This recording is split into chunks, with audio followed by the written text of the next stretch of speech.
Siobhan Kennedy. Well, earlier I spoke to the Business Secretary, Vince Cable. I asked him if he was sympathetic to the Banking Commission's view that the separation between retail and casino banking should be a lot tougher.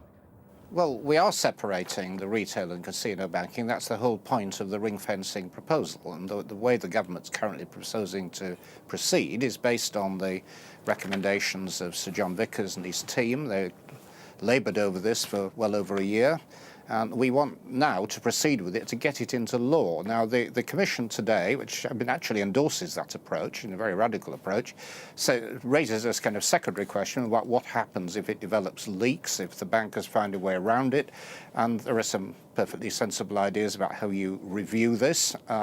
They want, I think, to anticipate a lot of hypothetical possibilities. We've also got to think about those. But the key thing is we've got to get this change brought into the law to make our banks safe, because they're still dangerous. The problem is that the culture doesn't exist to do it without something a lot tougher than what's being envisaged.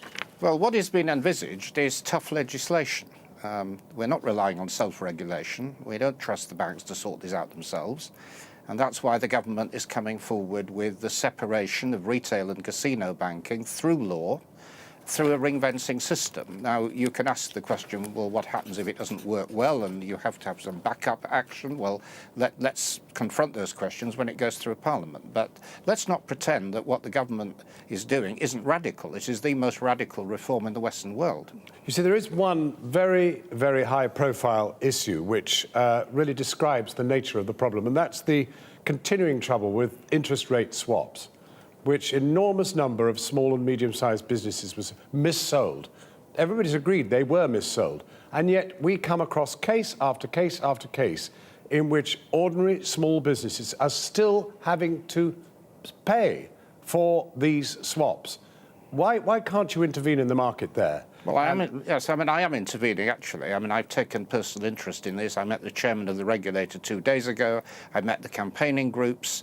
The Financial Services Authority is now trying to deal with this, trying to ensure that genuine small businesses who took these swaps in good faith, or often were required to take them, are not penalised. We've got to set a process in train. You're quite right. It is a massive scandal.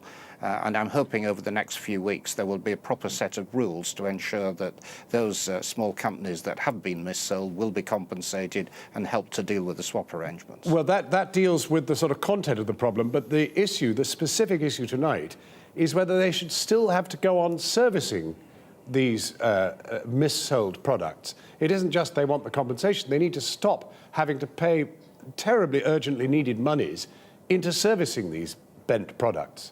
Well, the financial regulator has said that those cases should be dealt with in a proper way by the banks by not enforcing settlement. I have myself written to the regulator to rub home this point. We do want genuine justice for those small companies, and the banks must behave properly.